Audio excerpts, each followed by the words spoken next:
كن سعيدا كن فريدا عش بفخر في الحياة لا تبالي فالمعالي بالتحدي لا سواه كن سعيدا كن فريدا عش بفخر في الحياة لا تبالي فالمعالي بالتحدي لا سواه بالتحدي لا سواه حرر النفس ولا تحيا هباء يا ربيعا أنت والعطر الرداء حرر النفس ولا تحيا هباء يا ربيعا أنت والعطر الرداء خذ قرارا وانطلق لا تنتظر ليس كل الناس أهل للعلاء خذ قرارا وانطلق لا تنتظر ليس كل الناس أهل للعلاء ليس كل الناس أهل للعلاء كن سعيدا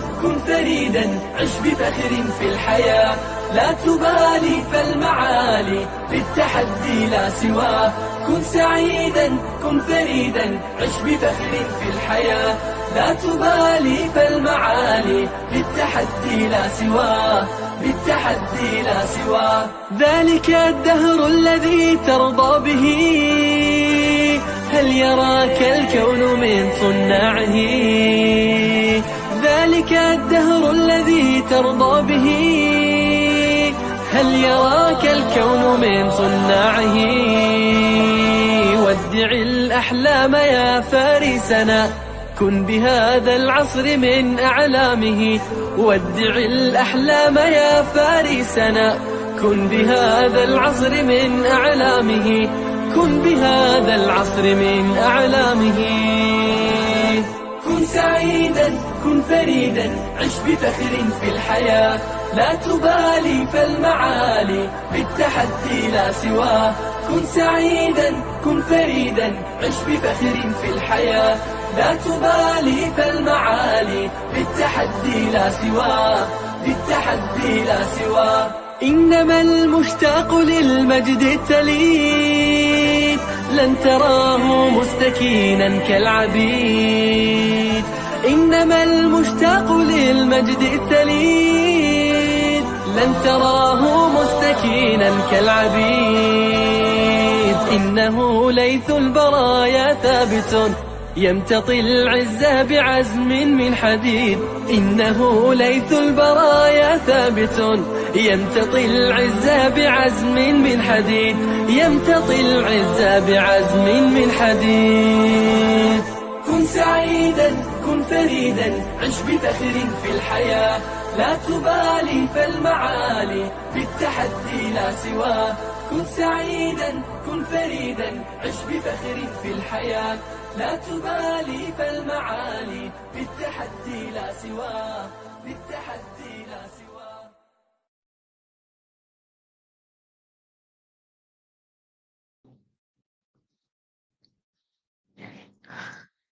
بسم الله الرحمن الرحيم إن الحمد لله نحمده ونستعينه ونستغفره ونعوذ بالله من شرور أنفسنا ومن سيئات أعمالنا من يهده الله فلا مضل له ومن يضلله فلا هادي له وأشهد أن لا إله إلا الله وحده لا شريك له وأشهد أن محمدا عبده ورسوله أما بعد رب اشرح لي صدري ويسر لي أمري واحلل عقدة من لساني يفقه قولي ربي زدني علما وارزقني فهما اللهم إنا نسألك علما نافعا ورزقا طيبا وعملا متقبلا. Assalamualaikum warahmatullahi wabarakatuh. Apa khabar jemaah kita di masjid mana? Masjid Kampung Siglap pada pagi ini. Mudah-mudahan semuanya dalam keadaan yang sihat, sejahtera hendaknya dan dirahmati Allah Subhanahu Wa Taala sentiasa. Alhamdulillah ya hari ini kita cerah, secerah-cerahnya. Tak tahulah ya, kadang-kadang kusangkakan panas hingga ke petang, rupanya hujan di tengah hari ya. Tak tahulah, mudah-mudahan lah ya cerah hingga ke malam nanti, mudah-mudahan begitu keadaannya. Tapi kalau hujan pun alhamdulillah kan. Setiap apa yang Allah Subhanahu Wa Taala tetapkan tu insya-Allah ada hikmah ya, ada takdir yang baik. Okey, kita raikan kawan-kawan kita yang berada di ruangan komen pada pagi ini. Pertama sekali kita ada siapa di situ? Aliza Aziz. Oh, dia tak ada suara ya. Ting. Kalau ada kan bagus juga admin kan. Aja bunyi suara kan. Bunyi orang tu kot ya, tak ada tak apalah saya je lah yang buat suara tu kan. Riuh kan keadaan yang sunyi sepi dalam kelas saya ni. Hari Selasa kelas saya sunyi je sebab saya seorang je bersuara. Jadi kita ada di sini Aliza Aziz. Assalamualaikum Ustazah Dr. Sakinah Sabtu, admin dan teman-teman online. Waalaikumsalam warahmatullahi Liza. Terima kasih kerana bersama dengan kita pada pagi ini. Kita ada siapa tadi di awalnya? Cik Salimah. Oh, awal hari ni ya Cik Salimah selalu ujung-ujung. Hari ni yang kedua ni. Assalamualaikum Ustazah. Waalaikumsalam warahmatullahi. Okay, mudah-mudahan Cik Salimah sihat ya di situ. Kita ada Kak Noh kita. Assalamualaikum Ustazah, admin dan teman dan sahabat-sahabat. Saya hadir hari ini. Oh ye. Waalaikumsalam warahmatullahi. Ya, Kak Noh hadir hari ni. Angkatlah tangan ni. Hadir. Okey. Kita ada Cik Latifah kita. Assalamualaikum warahmatullahi. Siapa ni? Ustaz Dr. Sakinah Sabtu dan semua jemaah Masjid Kampung Siglap. Waalaikumsalam warahmatullahi wabarakatuh. Terima kasih Cik Latifah dengan kita pada pagi ini. Ada juga Kak Aisyah kita. Assalamualaikum Ustazah dan jemaah sekalian. Alhamdulillah berjumpa lagi pagi ini di Alam Maya. Thank you so much admin for this FB Live. Okay, thank you Kak Aisyah kerana dengan kita pagi ini. Kita ada Kak Zah kita. Kak Zah, Assalamualaikum warahmatullahi Ustazah. Moga Ustazah sihat pagi ini insya-Allah. Waalaikumsalam warahmatullahi Kak Zah. Mudah-mudahan insya-Allah. Kita juga ada Kak Siti Sopiah kita. Assalamualaikum warahmatullahi wabarakatuh. Ustazah Dr. Sakinah Sabtu yang dihormati dan dimuliakan para sahabat pencinta ilmu yang sentiasa dalam rahmat Allah Subhanahu wa taala. Amin. Amin mudah-mudahan. Okey, baik muslimah yang saya kasihi semuanya. Hari ini kita berada di muka surat yang keberapa? Topik yang keberapa? Topik yang keberapa? Muka surat yang keberapa? Slide Ustazah mana? Muslimah keluarkan Muslimah slide Ustazah. Okay. Sekejap ya. Baik.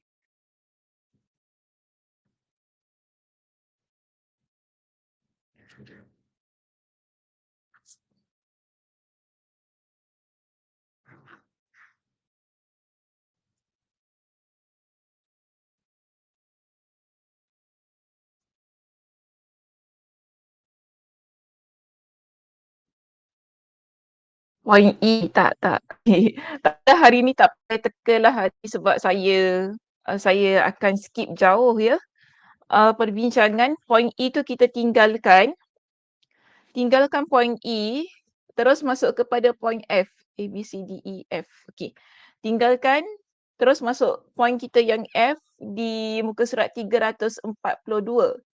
Saya nak tutup bab kita ni dan insya-Allah kita akan masuk pada bab 6 ya. Kita nak tutup bab kita yang kelima pada pagi ini. Ya, poin F muka surat 331 jika saya di muka surat 342. Ya, terima kasih Kak Kamaria. Terima kasih Kak. Kak Kamaria. Boleh sama tak salah. Okey. Ni semua kata poin F muka surat 331. Jadi sebagaimana biasanya lah sesiapa Cik Salimah muka suratnya sama lah ya dengan saya. Kalau siapa yang kitabnya cetakannya sama dengan saya muka surat 342. Dan saya yakin ramai majoriti di sini muka surat 331. Jadi kita akan masuk poin kita yang F bertajuk kerosakan zina termasuk kerosakan yang paling besar. Okay, kerosakan zina termasuk kerosakan yang paling besar. Jadi bagaimanakah perbincangan yang dibawa oleh Imam Ibn Qayyim Al-Jauziyah untuk poin kita yang F di sini? Kita lihat pada perenggan kita yang pertama terlebih dahulu di situ. Baik. Di perenggan kita yang pertama disebutkan ya tentang keadaan yang berlaku jika jika seseorang terlibat dalam perbuatan dosa zina. Kenapa ni? Okey. Dalam perbuatan dosa zina. Baik, di sini kita lihat dia kata mengingat, mengingat maknanya kita kalau dalam bahasa sekarang ni kita panggil apa? #throwback lah macam gitu kan. Dia kata mengingat kerosakan zina. Okay, kita ingat bahawa kerosakan zina itu termasuk kerosakan yang paling besar. Okay? Di antaranya dapat menafikan maslahat hukum alam dalam menjaga nasab, kemakluan, kehormatan. Jadi sekarang antara uh, antara tujuan mengapa kita ni tidak dibenarkan terlibat dalam perbuatan zina ialah untuk menjaga nasab. Nasab ni maksudnya keturunan kita, lineage kita kan, supaya kita tahu ni anak siapa, daripada mana, kan dia macam itulah. Dia tak tahu mana-mana datang, tak tahu daripada mana kan. Okey, jadi untuk mengelakkan kita ni terkahwin dengan orang yang tak sepatutnya kita kahwin. Sebab kita ni tak boleh kahwin dengan orang sembarangan kan. Adik-beradik tak boleh nikah, tak boleh nikah dengan pakcik, tak boleh nikah dengan ayah. Dia macam tu kan keadaannya. Tak boleh nikah dengan datuk. So kita kena jaga. Kalau tidak tahu tentang nasab ini, semua orang akan berkahwin sesama sendiri. Ini akan menyebabkan jadi kacau bilau keturunan dia. So di sini Allah Subhanahu Wa Taala, kenapa Allah memerintahkan kita agar menjauhi perbuatan zina? Antara sebabnya ialah untuk menjaga kesucian keturunan seseorang itu supaya ia tidak tercampur aduk. Supaya kita tahu siapa ayahnya, siapa ibunya, siapa anaknya kan, siapa datuk nenek, sepupu sepapat, bau-bau wacang, semua tahulah daripada mana dia terhubung sedemikian. Jadi ini tujuannya. Namun jika seseorang dia melakukan perbuatan zina ataupun kita kata perbuatan zina itu adalah perbuatan yang semua orang buat. Ini akan menafikan penjagaan tersebut tadi, iaitu penjagaan terhadap keturunan dan nasab. Okey. Yang kedua di sini kan dia kata sebut tadi kemaluan. Tujuan Allah Subhanahu Wa Taala melarang kita melakukan perbuatan zina juga ialah untuk kita menjaga kemaluan kita. Allah Subhanahu Wa Taala menciptakan pada setiap manusia mereka memiliki kemaluan masing-masing. Jadi kemaluan ini tujuannya bukan hanya untuk kita mengeluarkan toksik-toksik yang ada di badan. Namun di situ ialah tujuannya bagi menghubungkan ataupun memiliki zuriat dan keturunan. Maka di sinilah kita kata zina itu jika seseorang dia terlibat dalam perbuatan zina bermakna dia tidak menjaga, tidak memelihara kemaluan yang menjadi amanah yang Allah Subhanahu Wa Taala berikan kepada dia untuk dijaga daripada melakukan perbuatan-perbuatan yang diharamkan. Okey, itu yang kedua. Yang ketiga, tujuan kenapa kita ini dilarang melakukan perbuatan zina dan akibatnya nanti kalau seseorang itu dia terlibat dalam perbuatan tersebut, ia akan menafikan kehormatan. Kita tak nampak kesucian yang ada pada diri seseorang. Maknanya kita, dia, maaf saya guna ayat ni, saya bimbang kasar tetapi kadang-kadang kena cakap terus terang kita dia tidur dengan semua dia tidur dengan sembarang orang pun dia tidur nampak kan? Kita apa rasanya bila kita tahu tentang keadaan orang yang begitu? Kita rasa tak suka kan? Tak. Kita kalau maaf saya sebut gini kalau kita nak bernikah, kemudian kita tahu pasangan kita ni dia adalah orang yang mungkin suka sleep around maaf sleep around tu maksudnya dia tidur dengan sana, tidur dengan perempuan tu, tidur dengan perempuan ni kan. Apa rasanya? Kita rasa tak selesa kan? Kita rasa macam maknanya di situ kehormatan diri seseorang dia tercemar apabila melibatkan dirinya dalam perbuatan zina. Yang sesuka hati, tidur dengan sesiapa yang dia hendak, dengan apa-apalah saya pun nak sebut malulah kan. Tapi yang penting di sini ialah kita faham orang yang dia melanggar perintah Allah. Kerana apa? Allah larang kita melakukan perbuatan zina. Bila dia terlibat dalam perbuatan zina dan dia kisah langsung dan dia menjadikan zina itu sebagai lifestyle dia. Kan saya pun tak nafikanlah ada orang begini kehidupan dia. Tak nak nikah tapi ada yang buat begini ataupun ada yang telah bernikah namun masih lagi menjalani kehidupan yang tidak menjaga kehormatan tu tadi.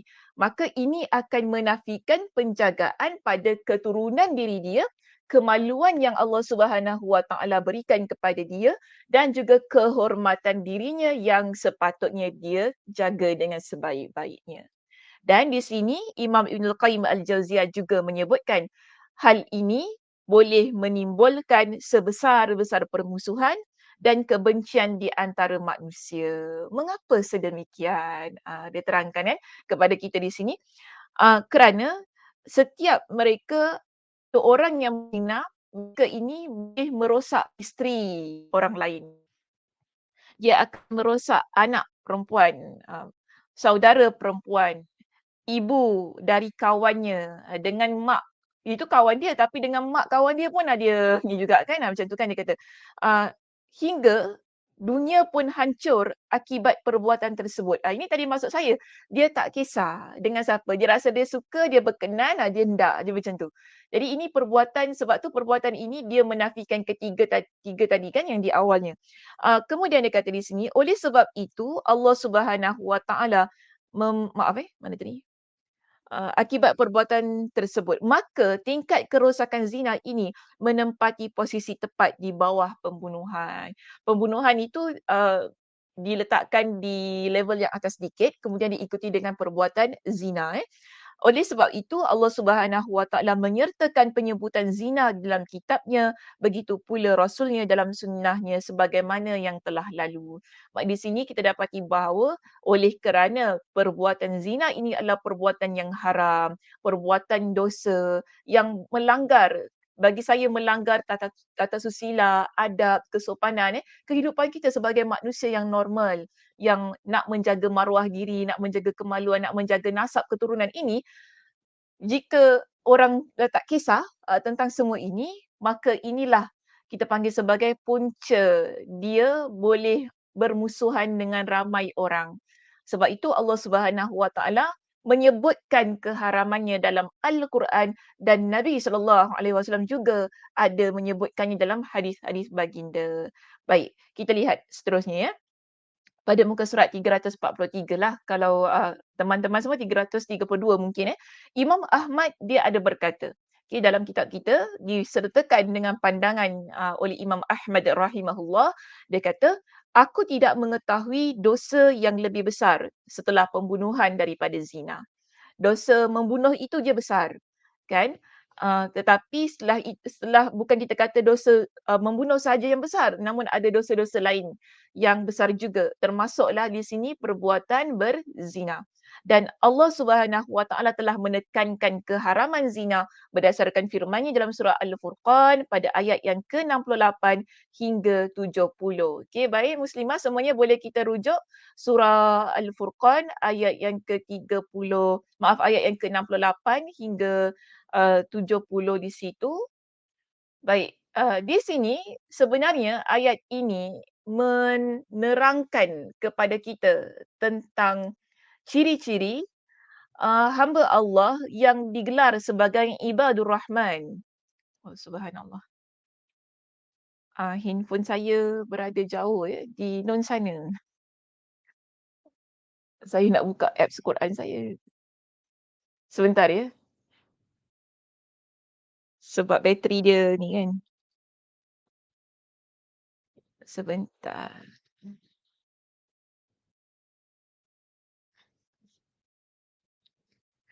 Okey, kita buka sama-sama surah Al-Furqan ayat 68 hingga 69. Okay, baik. Sebenarnya ayat ini Allah Subhanahu Wa Taala ingin menyenaraikan kepada kita siapakah di kalangan hamba Allah Subhanahu Wa Taala yang disebut sebagai ibadur Rahman. Okay, ibadur Rahman ialah hamba Allah Subhanahu Wa Taala yang Allah cinta. Jadi dalam ayat kita, sebenarnya ayatnya bermula daripada ayat yang ke-63. Okey, ya, itu wa ibadur rahman allazina yamshuna 'alal ardi hauna.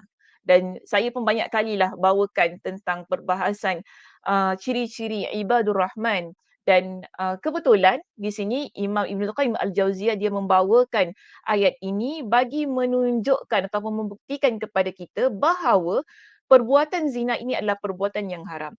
Jadi dia datangkan kepada kita antara ciri-ciri hamba Allah yang Allah cinta, yang dikategorikan sebagai ibadur rahman ada banyak. Okay, ada banyak. Dan bila kita masuk pada ayat yang ke-68, ayat yang ke-68 Allah Subhanahu Wa Taala menyebutkan tentang antara ciri ibadur rahman itu ialah walladzina la yad'una ma'allahi ilahan akhar, iaitu mereka yang tidak menyembah Rabb yang lain beserta Allah. Iaitu dengan bahasa yang mudah kita kata tidak mensyirikkan Allah Subhanahu Wa Taala. Okey, yang seterusnya Allah kata wala yaqtuluna an-nafsal lati haramallahu illa bil haqqi. Dan dia tidak membunuh jiwa yang diharamkan Allah membunuhnya kecuali dengan alasan yang benar. Dan seterusnya Allah kata pada ayat yang ke-68 itu wala yaznun. Dan tidak berzina. Okey, kalau lihat di slide saya di situ, saya ada boldkan ni, wala yaznun. Muslimah boleh besarkan sedikit slide Ustazah di situ. Jadi nampak wala yaznun. Kita nampak situ saya boldkan. Tak berapa nampak sangat dia punya uh, ketebalan tu kan. Sepatutnya dia letakkan warna lain. Nama yang penting pada ayat yang ke-68, Allah Subhanahu Wa Taala menekankan kepada kita orang yang dia beriman kepada Allah, yang ingin digelar sebagai ibadur rahman adalah orang yang menjauhi ataupun meninggalkan perbuatan zina.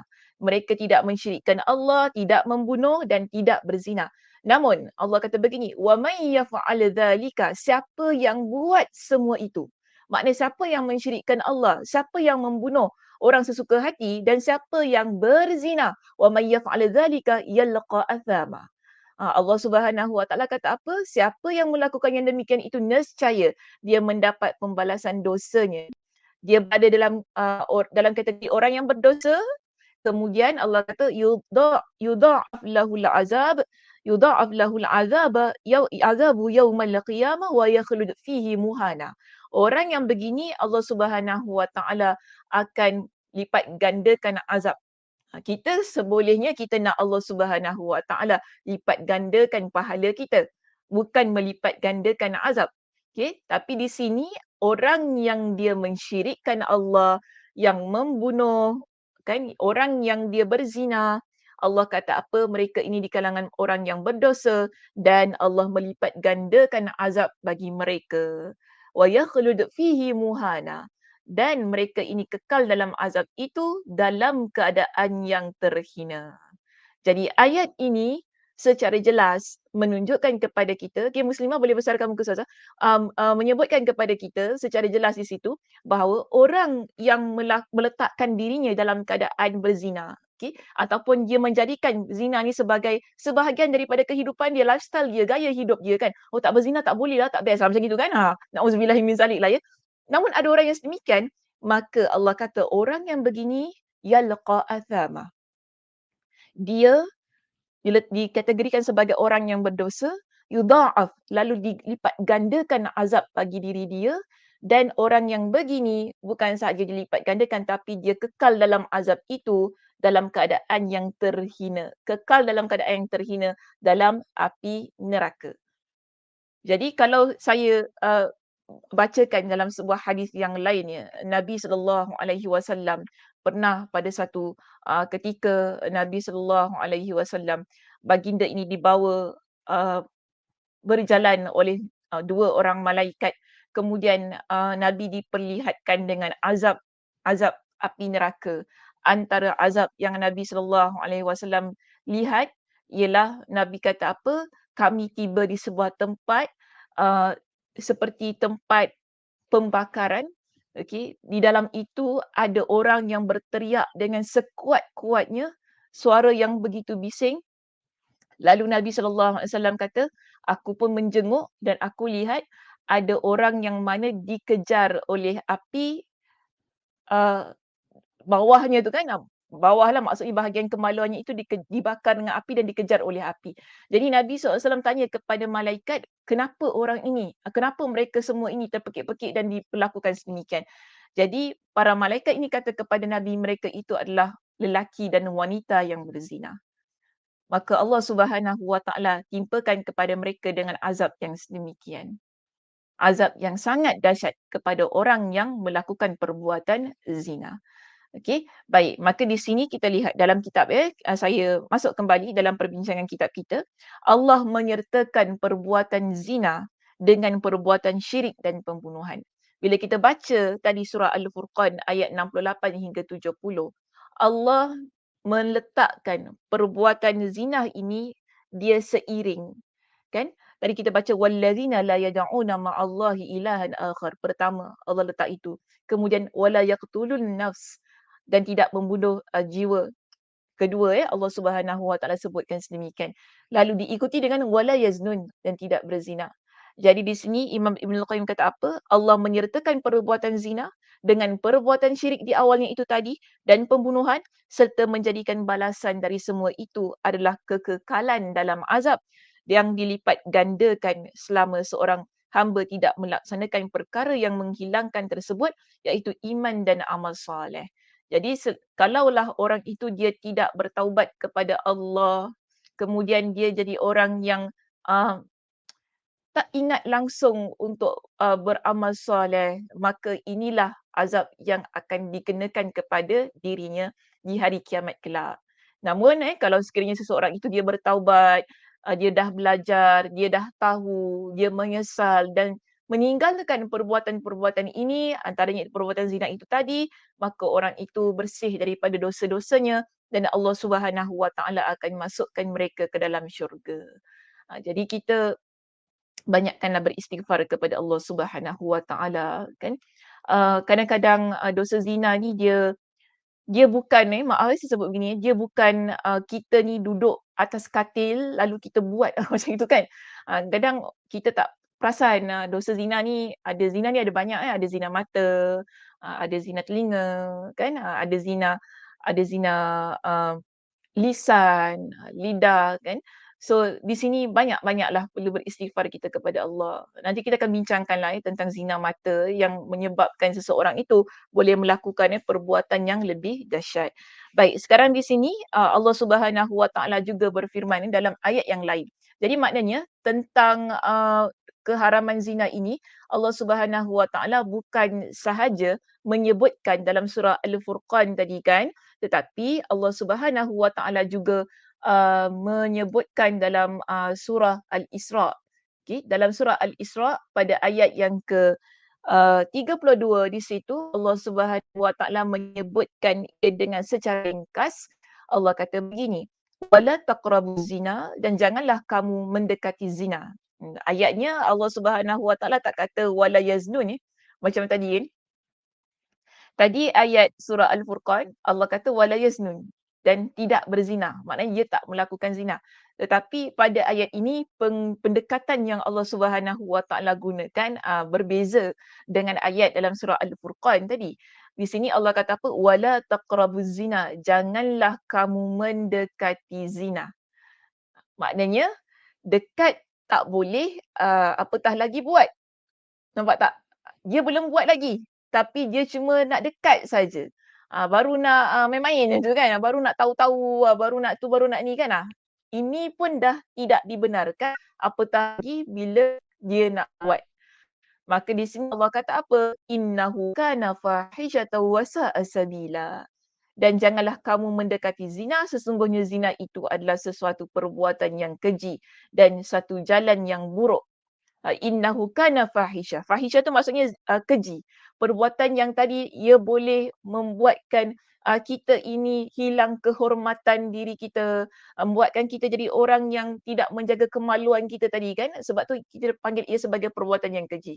Wasa'a sabila dan ia adalah jalan yang buruk. Kenapa ia jalan yang buruk? Kerana ia boleh menyebabkan nasab, keturunan seseorang itu jadi huru-hara, boleh menyebabkan kita ni berkahwin dengan orang yang mungkin haram untuk dinikahi, dia begitu kan. Dan juga boleh menyebabkan berlakunya permusuhan. Sebab begini Muslimah, kita ni, maaf saya sebut gini ya, kalaulah berlaku perzinahan, kemudian yang ini tak nak bertanggungjawab, yang ini dah mengandung, yang ini tak nak bertanggungjawab, bergaduh, family dengan family bergaduh, ataupun ni family dah buang anak dia kan, dia jadi banyak kan, bapa dah tak mengaku anak, mak dah benci dengan anak, nampak tak permusuhan tu. Kemudian yang keluarga ni kalau berkahwin pun kadang-kadang bergaduh kan, ni tak terimalah, ni tak suka jadi menantu lah, kenapa gini, dia jadi huru-hara. Susah kita nak lihat orang yang kalau dia berzina, kemudian happy je kan, kerana ia pasti ada buat sesuatu ataupun menjadikan satu situasi yang huru-hara. Tiba-tiba je orang datang, ni anak awak, mengaku gitu kan. Habislah. Sekarang dia dah kahwin dengan isterinya secara sah. Bila dah kahwin, tiba-tiba dah 2-3 tahun, ada pula wanita datang, ingat tak dulu ni anak kita ni, tiba-tiba macam gitu kan. Dah berlaku permusuhan, dah berlaku huru-hara rumah tangga dan sebagainya. Sebab itu Allah kata ini adalah jalan yang buruk. Kerana ia akan membawa kita banyak masalah dalam kehidupan. Banyak isu yang tak settle dalam kehidupan kita. Dia boleh juga membawa kepada pembunuhan. Dia tak puas hati, adik ni lah, dia buat adik aku gini, jaga kau, keturunan kau semua aku habiskan. Gitulah, itu ayat lama-lama kan. Atau ayat sekarang macam mana. Tapi nak katanya, perbuatan zina ini, Allah Subhanahu Wa Taala sebutkan ia sebagai perbuatan yang keji dan jalan yang buruk bukan saja-saja. Bermakna Allah ingatkan kepada kita, orang yang melibatkan dirinya dalam perbuatan yang haram itu, dia akan menempuhi banyak isu, banyak masalah dalam hidup dia. Bukan pada diri dia sahaja, tapi pada orang lain. Kan? Pada orang yang ada di sekitarnya. Contoh yang boleh saya berikan juga ialah, mungkin dia berpenyakit. Allah timpakan kepada dia dengan penyakit kerana kehidupannya yang suka-suka bertukar-tukar pasangan, kehidupannya yang suka-suka ke sana ke sini dengan kehidupan yang berzina tu tadi. Allah timpakan kepada dia dengan penyakit. Dan kalau dia sudah bernikah lagi, dahsyat. Kerana ia boleh menyebabkan isteri ataupun suaminya terjangkiti dengan penyakit tersebut. Maka ini yang kita kata, Allah Subhanahu Wa Taala bila Allah larang bukan saja-saja. Banyak hikmahnya, banyak sebabnya. Cuma kita kadang-kadang manusia, kita tak boleh untuk mengawal hawa nafsu kita. Kita rasa kita suka, kita rasa kita nak, kita main go je. Itu masalahnya kita ni. Sebab tu Allah Subhanahu Wa Taala kata kalau ini tak boleh, pasti ada yang Allah nak jaga tentang hidup kita ini.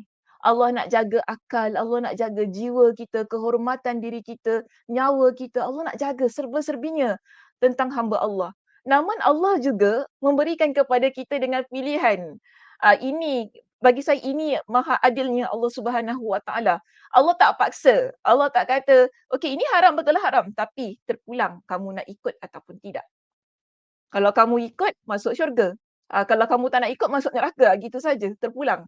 Allah tak kata, mesti ikut. Kalau ni kan, kalau tak nanti waktu ni juga leher kau terpenggal lah. Tak ada. Allah Subhanahu Wa Taala tak tetapkan begitu dalam kehidupan kita. Kita yang memilih. Jadi dalam keadaan yang begini, kita memilih yang mana satu? Untuk taat kepada Allah ataupun kita nak melanggar perintah Allah tu tadi. Kalau kita memilih untuk taat kepada Allah Subhanahu Wa Taala, bermakna kita memilih untuk menjaga keseluruhan yang ada pada diri kita daripada hujung rambut hingga ke hujung kaki kita supaya kita tak terlibat di kemudian hari dengan banyak masalah yang mungkin kita tak tahu macam mana kita nak settlekan.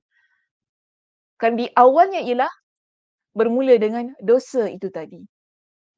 Sebab tu ada dalam ayat yang lain Allah Subhanahu Wa Taala berfirman, Allah kata apa? Tidaklah satu musibah itu yang ditimpakan kepada kamu melainkan kerana perbuatan tangan kamu sendiri. Maknanya kamu ada ujian, kamu ada musibah. Kenapa? Cuba kita fikir kembali. Kenapa hidup aku gini? Kenapa hidup aku gini? Mungkin ia ada satu perbuatan dosa yang kita buat. Contoh tadi saya dah terangkan tentang zina itu tadi. Kalau ia berawal, kehidupannya berawal dengan zina, di kemudian hari akan ada banyak problem, akan ada banyak masalah yang ia bermula daripada perbuatan yang diharamkan oleh Allah Subhanahu Wa Taala itu tadi. Okey, baik seterusnya kita lihat di penerangan kitab kita. Allah Subhanahu Wa Taala mengkabarkan bahawa perbuatan zina merupakan perkara yang benar-benar buruk. Iaitu keburukan yang berakhir dengan keburukan sehingga kekejiannya benar-benar diakui oleh akal, bahkan sampai di kalangan haiwan sebagaimana disebutkan oleh Imam Al-Bukhari dalam sahihnya dari Amr bin Maimun Al-Audi. Dia berkata, pada zaman jahiliah aku melihat seekor kera jantan berzina dengan kera betina. Kemudian kera-kera lain pun mengerumuni keduanya dan merejam mereka sampai mati. Uh, ini ini bukan kata-kata Nabi ya. Ini kata-kata daripada Amr bin Maimun Al-Audi yang dimuatkan oleh Imam Al-Bukhari dalam kitabnya. Jadi ini maknanya dia pernah menyaksikan kejadian yang begitulah. Yang boleh saya katakan begini, perbuatan zina ini boleh meletakkan kita pada keadaan ataupun boleh menyamakan kita dengan haiwan. Haiwan ni dia tak kisah kan, yang penting nafsunya ada, begitu kan. Yang penting dia suka, dia aim, dia nak, dia serang aja begitu. Haiwan dia begitu keadaannya. Jadi beza kita dengan manusia. Allah Subhanahu Wa Taala berikan kepada kita dengan akal. Kan tadi uh, kita ada apa ni? Kepentingan untuk menjaga keturunan, kesucian diri, jaga kemaluan. Itu beza kita dengan haiwan. Tapi kalau kita mengikuti kehidupan yang tak kisah dengan siapa kita hendak tu tadi kan, bukankah itu telah meletakkan kita sama dengan kedudukan haiwan? Inilah yang cuba disampaikan ni pada keadaan tadilah, pada situasi yang dia kongsikan tadi, yang mana dia nampak kera tadi. Kera jantan yang berzina dengan kera betina. Okey, selanjutnya Allah mengkabarkan tentang akibat buruk dari zina. Bahawasanya zina merupakan seburuk-buruk jalan kerana ia merupakan jalan kebinasaan, kehancuran dan kefakiran di dunia. Sekaligus merupakan jalan azab, kehinaan dan siksaan di akhirat. Ini semua kita panggil sebagai kesan dan akibat daripada perbuatan kita melibatkan diri dalam perbuatan zina itu tadi. Maka dia kata tentang jalan azab, kehinaan, siksaan di akhirat sebagaimana yang telah saya terangkan tadilah ya dengan contoh-contohnya. Kemudian di sini dikata bandingkan dengan perbuatan menikahi isteri dari ayah. Boleh ke kita nikah isteri kepada ayah kita? Tak boleh kan? Bila ayah kita dah nikah dengan seorang wanita, wanita tersebut dia kekal haram untuk kita nikahi walaupun ayah kita sudah meninggal dunia. Ini yang Allah Subhanahu Wa Taala tetapkan. Jadi dia kata di sini bandingkan dengan perbuatan menikahi isteri dari ayah. Kuat tak bunyi kapal terbang? Tiba, tiba. Kuat tak bunyi kapal terbang tu kan? Sungguh mengganggu. Kejap minum air kejap. Kuat betul bunyi. Okey, bandingkan dengan perbuatan menikahi isteri dari ayah,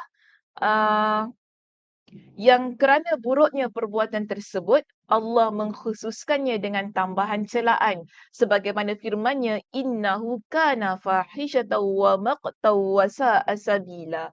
Sesungguhnya perbuatan itu amat keji dan dibenci Allah dan seburuk-buruknya jalan yang ditempuh. Okey, dan seburuk-buruknya jalan yang ditempuh. Sebentar ya, sebentar. Sekejap.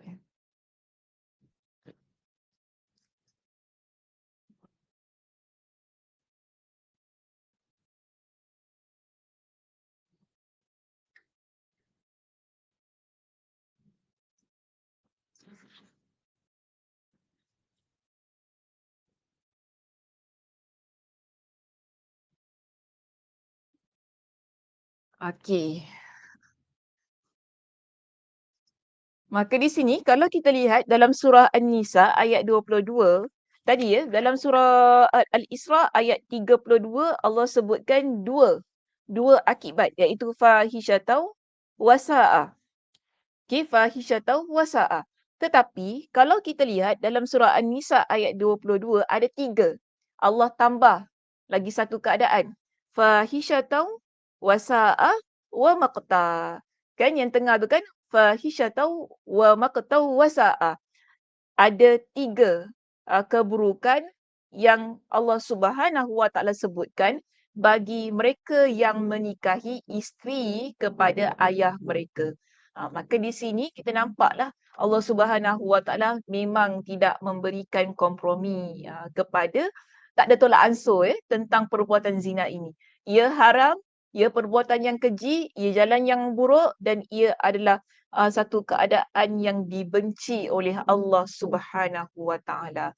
Jadi jangan kita sesuka hati melibatkan diri kita dengan perbuatan-perbuatan ini. Memang kita kata waktu ni, zaman ini adalah zaman yang sangat mencabar dengan hal yang berkaitan zina ini kan. Kerana perbuatan ini sudah ditontonkan, ditunjukkan dengan tanpa rasa malunya di hadapan halayak yang mungkin orang melihat ia sebagai kerja seni, orang melihat ia sebagai art kan, orang melihat ia sebagai dalam banyak bentuk lah, tak kira bentuk kartun ke, lukisan ke kan, bentuk dalam drama ke, drama Melayu pun ada juga kan, drama Melayu. Kita tak kata oh ni drama orang putih je macam gitu tak, drama Melayu kita pun macam tu juga. Jadi maknanya di sini perkara ni agak sukar sebenarnya untuk dibendung. Maka sebab tu bila kita belajar, kita fahami tentang hukum hakam, tentang ayat Al-Quran, mudah-mudahan bagi saya, ianya menjadi kekuatan untuk kita menolak unsur-unsur yang boleh membuatkan kita terlibat dalam perbuatan zina. Senang sekarang kita kata telefon je lah, handphone kita ni, smartphone kita ni. Kita buka je kadang-kadang dia keluar benda yang tak sepatutnya ditonton, dipertontonkan kepada kita.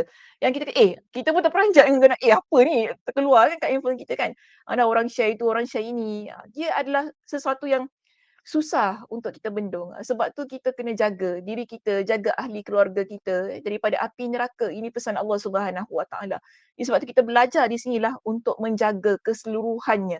Mata, hati, mata, telinga, tangan, kemaluan kita agar ia terlindung daripada hal-hal yang tidak sepatutnya. Okey, maka di sini kita lihat kenapa Allah Subhanahu Wa Taala melarang. Dan bila Allah Subhanahu Wa Taala melarang itu tadi, seterusnya Allah Subhanahu Wa Taala memberikan kepada kita dengan satu keadaan yang begitu indahlah bagi saya. Kerana bila kita berusaha sebagai hamba Allah menjaga perintah Allah, kan saya banyak kali ingatkan kan, Nabi SAW pesan kepada kita, ihfazillah yahfazka. Kalau kita jaga Allah, Allah akan jaga kita. Maknanya bila kita menjaga hukum hakam, iaitu kita menjadi hamba Allah yang taat, kita menjadi hamba Allah yang meninggalkan larangan Allah itu tadi kan, Allah akan jaga diri kita ini sebagai ganjaran kepada kita yang berusaha menegakkan hukum Allah Subhanahu Wa Taala, menjalankan syariat Allah Subhanahu Wa Taala. Menjalankan ataupun melaksanakan apa yang diperintahkan oleh Allah Subhanahu Wa Taala. Maka sebab itu di sini Imam Ibn Al-Qayyim Al-Jauziyah memuatkan kepada kita dengan satu lagi situasi yang mana menunjukkan keberuntungan bagi mereka yang telah berusaha meninggalkan perbuatan zina yang keji, yang buruk, yang Allah benci itu tadi.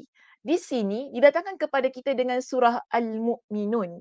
Okey, agak panjang ayatnya di situ didatangkan kepada kita. Daripada ayat yang pertama hingga ayat yang ke-7. Namun di sini sebenarnya bagi saya perbincangannya lebih cantik bila kita ambil daripada ayat yang pertama hingga ayat yang ke-11. Jadi dia lebih lengkap perbincangannya supaya kita nampak apa sebenarnya ganjaran yang Allah Subhanahu Wa Taala berikan kepada orang yang beriman. Di awal ayat ini Allah Subhanahu Wa Taala menyebutkan tentang kejayaan ataupun keberuntungan yang diperoleh mereka yang beriman kepada Allah. Qad aflahal mu'minun. Sesungguhnya telah berjayalah orang-orang yang beriman. Beruntunglah orang-orang yang beriman. Orang yang beriman bagaimana? Di sini Allah Subhanahu Wa Taala senaraikan kepada kita siapakah orang yang beriman ini. Kerana begini muslimah, semua orang boleh mengaku diri mereka beriman kepada Allah. Semua orang kata, ya saya muslimah, saya mukminah gitu kan. Orang kata, betul-betul aku orang iman. Aku seorang yang beriman kepada Allah. Aku orang yang mengaku diri aku Islam. Tetapi bagaimana keimanannya? Bagaimana keislamannya? Di sini Allah Subhanahu Wa Taala memberikan kepada kita dengan penjelasan. bagaimana keadaan ataupun siapakah orang beriman yang beruntung itu? Kerana tak semua orang beriman memiliki ciri-ciri yang begini. Jadi Allah kata gini, allazina hum fi salatihim khashi'un. Orang beriman yang beruntung, orang beriman yang berjaya itu ialah mereka yang khusyuk dalam solatnya. Okey, mereka yang khusyuk dalam solatnya. Iaitu orang yang dia uh, taat kepada Allah Subhanahu Wa Taala. Allazina hum fi salatihim khashi'un. Itu yang pertama. Yang kedua, Allah kata wallazina hum 'anil lagwi mu'ridun. Dan yang kedua ialah orang yang dia menjauhkan diri dari perbuatan dan perkataan yang tidak berguna. Dia tahu, dia tahu perbuatan ini sia-sia, dia tahu perbuatan ini tidak mendatangkan manfaat bagi diri dia, maka dia tinggalkan. Dia fokus kepada hal ataupun kepada perkara-perkara yang mendatangkan kebaikan bagi diri dia dunia dan akhirat. Jadi inilah orang yang beriman. Okay, wallazina hum 'anil lagwi mu'ridun. Itu orang yang beriman yang mendapat keuntungan itu tadi. Yang kedua. Seterusnya yang ketiga di sini Allah kata wallazina hum lizzakati fa'ilun. Dan mereka yang menunaikan zakat. Zakat ni kan nanti nak bulan Ramadan, biasalah kalau bulan Ramadannya keluar tentang segmen zakat, keluar tentang tunaikanlah zakat anda. Biasa macam itulah, bulan lain tak keluar tau, bulan Ramadannya keluar. Okey. Dia macam tu, wallazina hum lizakati fa'ilun. Dan orang beriman yang melaksanakan ataupun menunaikan zakatnya. Kemudian wallazina hum li furujihim hafizun. Ini bertepatan dengan konteks perbincangan kita pada pagi ini, iaitu Allah sebutkan tadi 1, 2, 3, 4, 5. Ciri yang kelima, orang beriman yang beruntung di situ ialah wallazina hum li furujihim hafizun, iaitu orang yang mana mereka ini menjaga kemaluan mereka. Menjaga kemaluan mereka bermakna mereka tidak melakukan perbuatan zina itu tadi dalam apa bentuk sekalipun. Ini dalam apa jua bentuk sekalipun. Apa-apa perkara yang berkaitan dengan zina dia akan tinggalkan dan dia tidak akan buat. Kalau dia tahu dia baca teks ni dia akan buat perbuatan zina. Dia kadang-kadang ada, maaf saya kata ada novel yang tak elok dibaca kan, yang menerangkan tentang situasi-situasi yang tak sepatutnya, maka dia tinggalkan, jangan baca. Ada apa-apa cerita yang dengan adegan yang tidak menyenangkan, dia tinggalkan. Kerana ini akan buat dia triggered. Kerana ada orang je begitu, triggered. Sebab kita nafsu berbeza-beza ya Muslimah. Mungkin kita, aku tak adalah, aku tengok okey je. Mungkin ada orang gitu kan. Aku tengok okey je, tak ada apa, tak triggered pun, kau itu lemah. Lemah kau ni. Ada orang mungkin dia kata gitu. Keimanan nafsu kita berbeza-beza. Tapi tak bererti kalau kita kata, oh saya tak triggered pun saya okey je. Tak bererti kita boleh lihat. Tak bererti kita boleh baca. Okay. So ini sebab tu saya kata dia menjaga keseluruhannya. Kira trigger tak trigger dia akan jaga diri daripada melibatkan diri pada hal-hal zina demi menjaga kemaluan dirinya. Di sini diterangkan kepada kita illa ala azwajihim aw ma malakat aymanuhum. Allah kata melainkan, maknanya farajnya kemaluannya diperuntukkan untuk pasangan mereka aw ma malakat aymanukum ataupun budak yang mereka miliki. Ini pada zaman dahululah. Hukum ini dah tak ada lagi lah. Tapi yang penting kita kata untuk orang yang halal. Senang nak faham ayat ini. Melainkan kemaluan itu diperuntukkan untuk orang yang halal, halal untuk dia melakukan perbuatan tersebutlah kan. Kata di sini fa innahum ghairu malumin, dia kata kalau orang yang begini maka sesungguhnya mereka dalam hal ini tiadalah tercela. Kalau sekiranya kemaluan ini diperuntukkan untuk yang halal, itu bukanlah tercela. Kita ada suami, diperuntukkan kemaluan itu untuk suami, maka taklah kita kata benda itu haram. Ia adalah perkara yang mendatangkan pahala, bahkan mendatangkan pahala. Jika kena jugalah pada tempatnya, kadang-kadang pun masalah juga kan. Jika kenalah pada tempatnya, ia mendatangkan kepada pahala untuk suami isteri yang bersama tu tadi. Dia tak sama keadaannya dengan perbuatan zina. Kalau zina itu dia haram, tapi bila pasangan yang kita lakukan perbuatan ini adalah pasangan yang halal, di sini Allah kata ghairu malumin, itu bukanlah tercela. Yang tercela bila seseorang itu dia melakukan perbuatan tersebut dengan yang tidak halal bagi diri dia. Okey?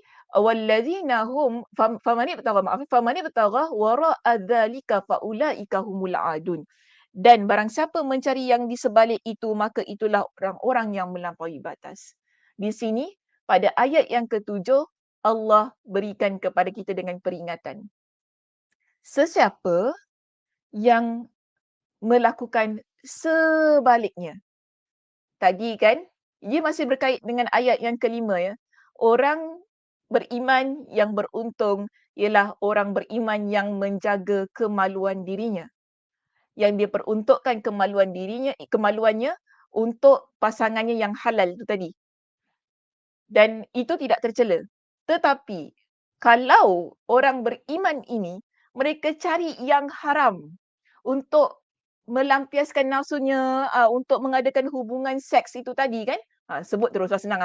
Hubungan seks itu tadi dengan yang tak halal bagi diri dia dan kemaluannya digunakan untuk hal tersebut, maka Allah kata, faulaika humul adun. Mereka ini adalah orang yang telah melampaui batas. Melampaui batas. Tadi kan kita ada beberapa, ada 3. Allah kata zina ini adalah perbuatan yang fahisyah, iaitu keji. Kemudian maqta, Allah benci. Kemudian sa'asabila, jalan yang buruk. Pada ayat ini kita dapati ditambah dengan satu lagi keadaan yang keempat, adun kita panggil, iaitu orang ini ialah mereka yang telah melampaui batas. Melampaui batas dengan arti kata yang lain telah melanggar perintah Allah Subhanahu Wa Taala. Jadi adakah mereka beruntung? Mereka tidak beruntung sama sekali. Mereka akan dikenakan dengan azab sebagaimana ayat dalam surah Al-Furqan tu tadi. Yalqa athama, mereka berdosa. Mereka akan dilipat gandakan azab bagi mereka di api neraka kelak. Okey. Sekarang pada ayat yang ke-9 Allah Subhanahu Wa Taala, maaf ayat yang ke-8 Allah Subhanahu Wa Taala menyebutkan 2 lagi ciri orang beriman yang beruntung, iaitu wallazina hum li amanatihim wa ahdihim raun, iaitu mereka yang menjaga amanah dan janji mereka, wallazina hum ala salawatihim yuhafizun, dan mereka yang menjaga solat mereka. Orang beriman yang menjaga janji dan amanah, orang beriman yang menjaga solat mereka. Bila diberikan kepada dia dengan amanah, berikan kepada ataupun dia berjanji, maka dia akan jaga amanah dan dia akan tunaikan janji. Ini orang yang beriman yang beruntung. Dan orang yang beriman yang beruntung Allah kata ialah mereka yang menjaga solat. Tak kiralah dalam apa jua keadaan. Solat dia tetap utamakan, dia tetap jaga. Ini orang yang beriman yang beruntung, yang mana Allah kata ulaika humul warithun. Mereka adalah orang-orang yang mewarisi. Mewarisi apa? Alladzina yarithuna al-firdausa hum fiha khalidun. Orang-orang yang mewarisi syurga Firdaus dan mereka kekal di dalamnya. Inilah keuntungan orang yang beriman yang Allah Subhanahu Wa Taala sebutkan dalam surah Al-Mu'minun daripada ayat yang ke-11, daripada ayat yang pertama hingga ayat yang ke-11, menunjukkan kepada kita orang beriman yang menjaga kemaluannya hanya untuk pasangan yang halal dan dia menjauhi perbuatan zina itu tadi. Allah Subhanahu Wa Taala akan masukkan dia ke dalam syurga Allah. Bukan syurga yang sebarangan. Okey, syurga ni ada banyak tau. Tetapi Allah masukkan mereka ini dalam syurga Firdaus. Syurga Firdaus adalah syurga yang paling tinggi kedudukannya. Okey, syurga yang paling sehingga Nabi kata kepada kita, kalau kalian nak minta syurga kan, Nabi kata faiza ma sa'altumullahu, kalau sekiranya kalian ingin minta kepada Allah, fasaluhul firdausa, maka mintalah kepada Allah dengan syurga Firdaus. Kita selalu kan berdoa kepada Allah, ya Allah kau masukkanlah aku ke dalam syurgamu. Tapi syurga yang mana kita hendak masuk? Memanglah bagi kita tak apalah ustazah, yang penting masuk syurga. Macam tu kan, yang penting masuk syurga ustazah, tak kisahlah syurga apa. Yang penting masuk syurga. Tetapi kita dituntut untuk berdoa kepada Allah agar dimasukkan kepada kita pada syurga terbaik, iaitu syurga Firdaus. Semua syurga yang ada, yang Allah Subhanahu wa taala tekan ni, syurga yang baiklah. Cuma tingkatan syurga Firdaus ni dia paling tinggi. Sebab tu dalam sebuah hadis yang diriwayatkan oleh Imam Ibn Majah, Nabi jelaskan kepada kita, al-jannatu mi'atu darajah. Nabi kata syurga memiliki 100 tingkatan. Syurga ada 100 tingkat. Kullu darajatin minha ma bainas sama'i wal ardi. Masya-Allah Setiap tingkat itu Nabi ceritakan kepada kita jaraknya antara langit dan bumi. Kita bayang kita blok 13 tingkat pun kita rasa tinggi tau. 13 tingkat 13 tinggi. Tinggi rumah kau tingkat 13.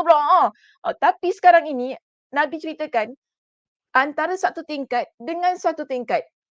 Satu tingkat sahaja luas dia antara langit dan bumi. Baru naik tingkat 2, baru naik tingkat 3. Tingkat 3 pun sama antara luasnya antara langit dan bumi. Sampailah tingkat yang ke-100. Okey? Keadaannya tu berapa tinggi, berapa besar, sampai kita rasa macam tak tergambarkan keadaan itu. Sangat gah, sangat mewah, sangat agung penciptaan Allah Subhanahu wa taala tentang syurga ini. Lalu Nabi kata, yang paling tinggi adalah syurga Firdaus. Jangan lupa, orang beriman yang beruntung tadi, yang Allah sebutkan daripada ayat yang kedua hingga ayat yang ayat yang ke-9, Allah akan tempatkan mereka ke dalam syurga ini. Syurga yang paling tinggi itu tadi Nabi kata. Lalu Nabi SAW jelaskan bagaimana keadaan syurga Firdaus itu. Nabi kata begini, dan tengahnya, iaitu tengah syurga Firdaus ini, dan syurga yang paling tinggi dan paling tengah. Okay, syurga Firdaus ini. Dan Arash berada di atas Firdaus. Darinya dipancarkan sungai-sungai syurga.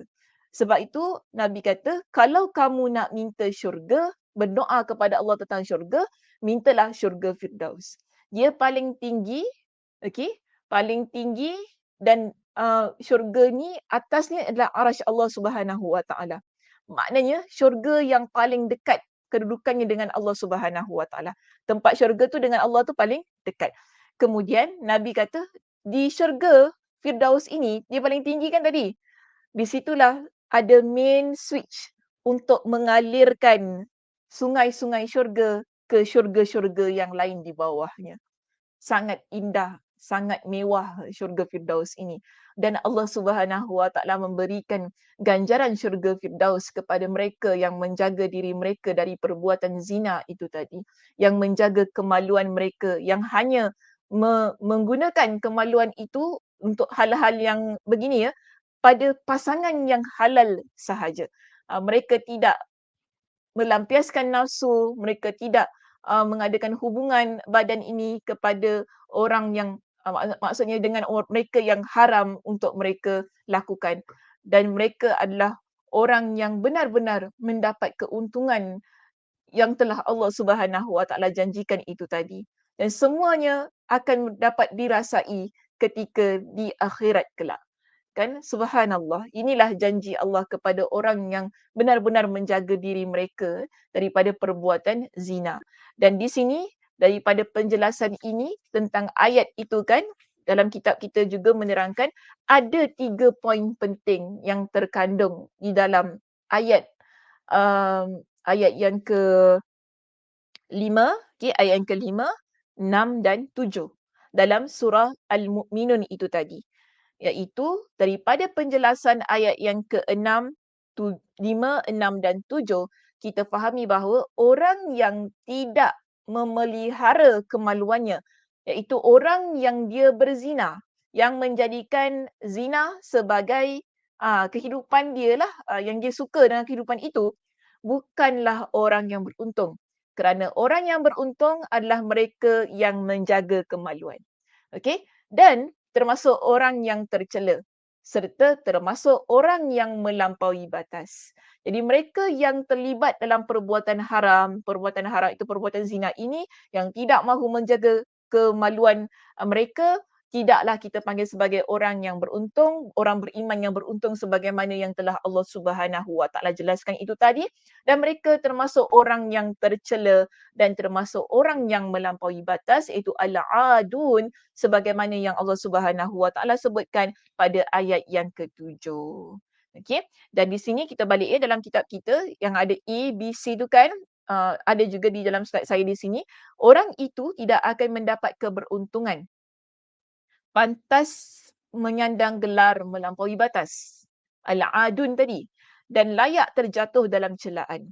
Sungguh menentang dan menahan beban syahwat masih lebih ringan dibandingkan hal ini. Orang yang dia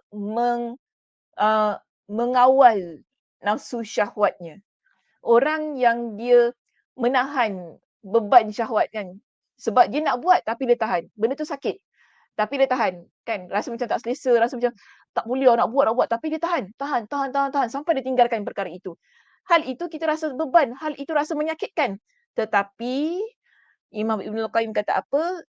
Menahan beban syahwat itu tadi dan menentang keinginan syahwat itu tadi lebih ringan kalau kita nak bandingkan dengan mendapat ketiga-tiga perkara ini. Lebih ringan daripada menjadi orang yang tak beruntung. Lebih ringan menjadi orang yang tercela. Lebih ringan daripada menjadi orang yang melampaui batas. Kerana bila ketiga-tiga perkara ini ada pada diri seseorang yang tidak memelihara kemaluan dirinya itu tadi, maka orang ini Allah Subhanahu Wa Taala akan timpakan kepada dia dengan azab. Jadi menahan hawa nafsu itu lebih baik daripada kita dikenakan dengan azab Allah Subhanahu Wa Taala yang sangat pedih. Baik. Dan senada dengan perkara di atas, Allah mencela manusia dan menyebutkan sifat mereka yang suka berkeluh kesah, lagi kikir, serta tidak sabar ketika ditimpa kesenangan atau bencana. Tak kala mendapat kebaikan, manusia menahan diri dan bakhil. Tetapi ketika ditimpa kesusahan, dia pun berkeluh kesah. Sedikit sekali orang yang selamat dari hal tersebut dari kalangan hamba-Nya. Seperti dalam firman-Nya, wallazina hum li furujihim hafizun. Jadi ayat yang ke-29 hingga 31 dalam surah Al-Ma'arij ini ya, lebih kurang samalah dengan surah Al-Mu'minun pada ayat yang ke-5 hingga ke-7. Sebab tu saya tidak letakkan di slide saya. Maka di sini kita lihat Allah Subhanahu Wa Taala memerintahkan nabinya untuk menyuruh kaum mukminin supaya menjaga pandangan serta memelihara kemaluan. Kemudian memberitahukan bahawasanya dia menyaksikan dan melihat perbuatan mereka. Allah perintahkan para nabi untuk menyuruh orang yang beriman supaya menjaga pandangan dan memelihara kemaluan. Tapi kalau mereka tak jaga pandangan, tak menjaga kemaluan mereka, Allah Subhanahu Wa Taala ingatkan Allah itu Maha mengetahui. Allah itu Maha melihat. Sebab tu di sini didatangkan kepada kita surah Al-Mu'min ayat 19. Surah Al-Mu'min ni juga dipanggil sebagai surah Ghafir ya. Mungkin ada yang tak jumpa nanti kalau buka Al-Quran kata surah Al-Mu'min ni tak ada, salah ke tak? Bukan salah, tapi Al-Mu'min nama lain bagi surah Ghafir. Iaitu dalam ayat yang ke-19 pada surah ini Allah Subhanahu Wa Taala berfirman, ya'lamu kha'inatal a'yuni wa ma tukhfis sudur. Dia mengetahui, itu Allah Maha mengetahui. Itu pandangan mata yang khianat. Siapa yang matanya jahat? Siapa yang matanya suka tengok benda-benda yang haram dan apa yang disembunyikan oleh hati? Apa yang ada dalam hati dia, apa yang ada pada nafsu syahwat dia. Allah Subhanahu Wa Taala Maha mengetahui tentang semua ini. Kerana perkara ini iaitu perkara zina bermula dari pandangan. Okay, perkara zina ia bermula dari pandangan. Allah pun menjadikan perintah menundukkan pandangan didahulukan daripada perintah memelihara kemaluan. Jadi dalam hal sekarang ni, daripada awal tadi kan, kita bincang, kita kena jaga pandangan, kita kena jaga kita kena jaga kemaluan, jangan berzina dan sebagainya. Namun, bagaimana kita ni nak melakukan perbuatan itu atau melakukan ataupun mengelakkan diri kita daripada tidak terlibat dengan perbuatan zina ini. Jadi pertama sekali Allah ingatkan kepada kita jaga pandangan. barulah kemaluan kita terjaga. Sebab tu di sini Allah perintahkan kepada orang-orang yang beriman, "Qul lil mu'minina yaghuddu min absarihim wa yahfazu furujahum." Okey, dia perintah tundukkan pandangan didahulukan, kemudian daripada situ barulah perintah menjaga kemaluan. Memelihara kemaluan. Kita jaga pandangan kita, tundukkan pandangan kita, barulah di situ kemaluan kita terjaga. Takkan nak macam mana nak jaga kemaluan, nak melihara kemaluan tadi kan, tapi pandangan tak jaga. Pandangan melilau, tengok sana tengok sini, kan, tengok geram sana geram sini, tengok sana kan, bernafsu sana bernafsu sini. Itulah yang menyebabkan kemaluan kita pun sukar untuk dipelihara. Tetapi seseorang yang beriman kepada Allah, dia dapat menjaga pandangan matanya. Maka di sini secara automatik dia dapat menjaga kemaluan yang Allah Subhanahu Wa Taala berikan kepada diri dia. Dan perkara ini bukan hanya untuk orang lelaki sahaja. Banyak kali saya dah ingatkan. Pada ayat yang ke-31, yes, Allah kata kepada orang beriman di kalangan lelaki. Jaga pandangan, tundukkan pandangan, jaga kemaluan. Okey, pelihara kemaluan. Tetapi bila kita rujuk surah An-Nur pada ayat yang berikutnya, ayat yang ke-32, secara jelas Allah kata kullil mu'minati yaghdudna min absarihinna wa yahfazna furujahunna. Allah Subhanahu Wa Taala juga ingatkan kepada wanita-wanita yang beriman agar wanita yang beriman tundukkan pandangan, agar wanita yang beriman menjaga kemaluan. Maknanya kita tak katalah orang lelaki je yang bermasalah. Alah ni semua kalau nafsu syahwat ni lelaki je lah, tak boleh tengok perempuan. Kita selalu kan ayat kita bukan main lagi. Bukan main ayatnya. Aduhai. Bukan main, menusuk ke jantung orang lelaki kalau dengar. Ni semua orang lelaki lah ni, mata tak tahu jaga tu. Tapi orang perempuan, adakah kita ni Allah kata tak perlu jaga mata, tak perlu jaga kemaluan? Kena. Wajib untuk menundukkan pandangan dan juga menjaga, memelihara kemaluan diri kita. Okey. Kemudian di sini kita sambung lagi sedikit dalam kitab kita, sungguh segala bencana bermula dari pandangan. Bencana terutamanya bencana zina ini dia bermula daripada pandangan. Dia tengok dia ada timbul, dia tengok cantik ke, tengok handsome ke apa kan, dia tengok ni tak boleh, dia macam rasa macam aku tak boleh maka tundukkan pandangannya. Alihkan pandangan ke tempat lain. Kalau dia rasa macam tengok boleh buat dia triggered melakukan perbuatan-perbuatan yang tidak baik, maka di situlah kita nampakkan pandangan mata ini yang menjadi punca kepada bencana zina tersebut. Sebagaimana halnya api yang bergejolak, majoritinya berawal dari percikan. Api dia tak besar. Kalau awalnya tak jadi, tidak ada percikan api. Dia begitu. Maknanya kecil kan? Apinya kecil. Dia tak tiba-tiba terus jadi besar api tu. Dia akan bermula daripada yang kecil, akhirnya apinya akan jadi besar. Begitu juga zina ini, dia tak hanya kita tak terus zina macam tu, tetapi dia bermula daripada sesuatu yang kecil. Apakah ia? Pandangan mata. Pandangan mata ni simple tau Muslimah. Simple. Kita tengok aje. Benda tu kata tak susah. Kita tak kena paksa buka mata. Susahnya nak buka mata, susah. Dia tak macam gitu kan kita ni kan. Sampai tu dah aku buka mata kan. Tapi kita buka mata tengok je gitulah. Tak ada apa pun, tak ada paksaan pun. Nak tengok kan? Tengok. Tengok tu. Semua tengok. Allah berikan kita mata tu berfumi kan. Tengok apa tengok? Tengok. Dia tak ada pun susah nak buka, tak boleh buka, kena paksa. Tak begitu. Tapi di sini kerana bendanya permulaannya simple, permulaannya mudah sangat-sangat. Itulah yang menyebabkan bergejolak. Daripada mata turun ke hati. Itu kan orang katakan dari kerana mata. Dari kerana mata tu kan, daripada mata dia turun ke hati. Daripada hati dia turun ke kalau nak ikut kepada bahasa saya, dia akan turun ke bawah lagi. Faham lah ya? Turun ke bawah lagi. So di sini mata memainkan peranan bagi kita memelihara maruah diri kita ini agar tak terlibat dengan perbuatan yang Allah Subhanahu Wa Taala benci itu tadi, iaitu zina. So kalau kita nak jadi seorang muslimah yang beruntung, muslimah beriman yang beruntung tu tadi, maka orang ini atau kita sebagai seorang muslimah perlu menjaga pandangan mata kita terlebih dahulu. Jaga mata kita, sebab mata ini dia bukan hanya boleh melibatkan kepada kemaluan tu tadi. Daripada mata, mulalah kita bercakap, mulalah kita rasa, mulalah kita bertindak. daripada pandangan mata kita. Kan kita tengok orang tu kita tak suka, kita cakap wah, cakap mengumpat kan. Daripada pandangan mata kita mula daripada dalam hati, bencinya, benci, geramnya, dengki kan. Nampak? Pandangan mata. Daripada mata tu yang kita nampak tu, tangan kita mula bergerak. Ambil tu, ambil ini dan sebagainya. Namun yang paling dahsyat, mata ini dia boleh buat orang melakukan perbuatan zina. Secara mudahnya begini saya kata. Bila mata seseorang terjaga, insya-Allah daripada hujung rambut hingga ke hujung kakinya, insya-Allah ia akan terjaga. Termasuklah hatinya. Hati yang sakit, kalau mata ni memandang yang baik-baik, insya-Allah jadi baik.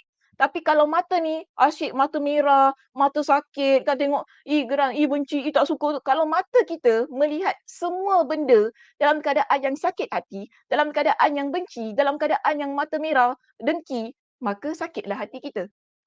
Nampak tak? Sebab tu dia bermula daripada pandangan mata. Sebab tu Allah Subhanahu Wa Taala suruh kita tundukkan pandangan. Jaga pandangan mata kita ini.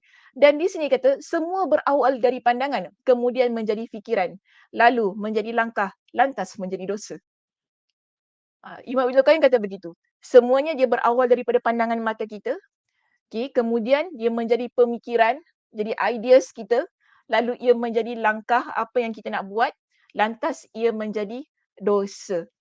Dosa zina, dosa hati, dosa bicara lidah kita kan, dosa tindakan, banyak lagi dosa lain yang boleh dilakukan ataupun boleh kita terlibat semata-mata dengan pandangan mata yang kita awalkan itu tadi.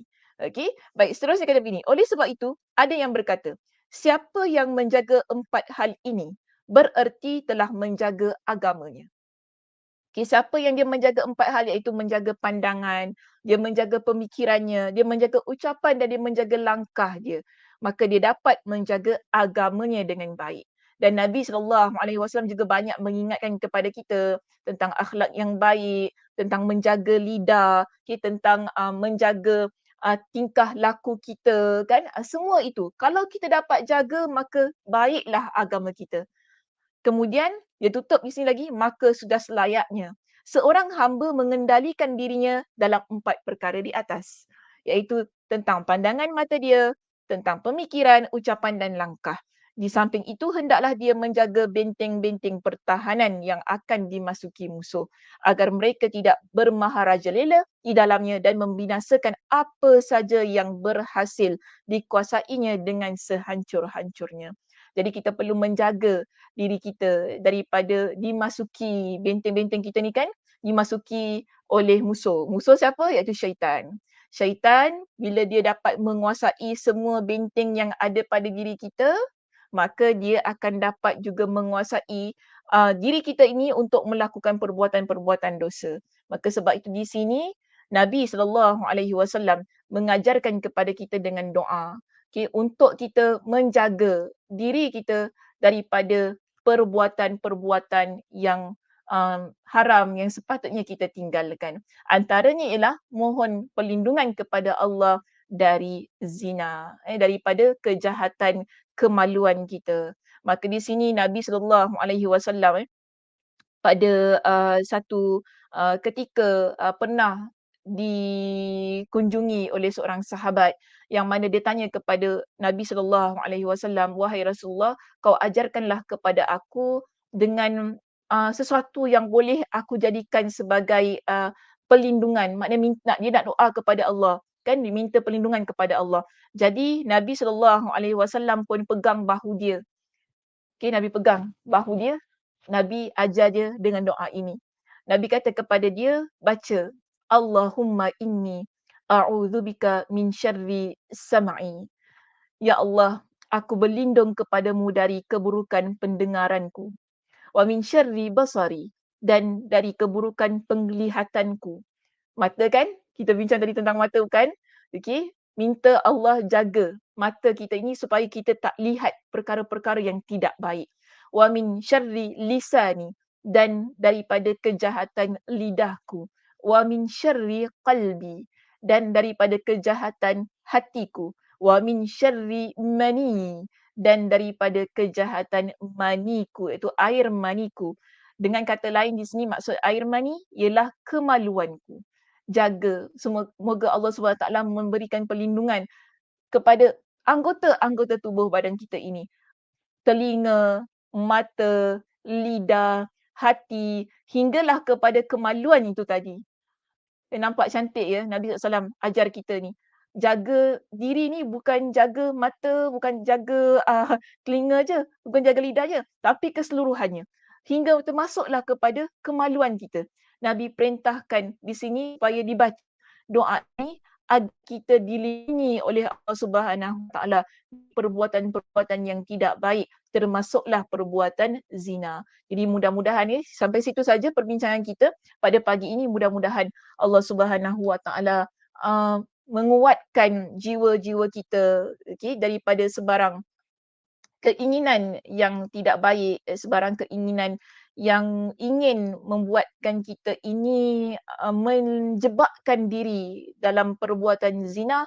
Mudah-mudahan Allah Subhanahu Wa Taala memberikan kekuatan kepada kita untuk menjaga mata kita yang menjadi awal kepada punca tu tadi kan, yang menjadi punca yang berawal daripada mata kita, dan mudah-mudahan Allah Subhanahu Wa Taala memberikan kepada kita dengan kekuatan untuk terus menjadi seorang hamba Allah yang taat, yang terus-terusan melaksanakan setiap perintah Allah Subhanahu Wa Taala.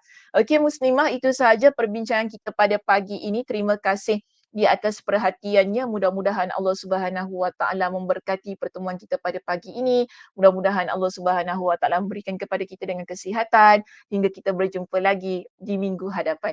Saya tutup dengan tasbih kafarah. Subhanakallahumma wa bihamdika asyhadu an la ilaha illa anta astaghfiruka wa atubu ilaik. Assalamualaikum warahmatullahi wabarakatuh.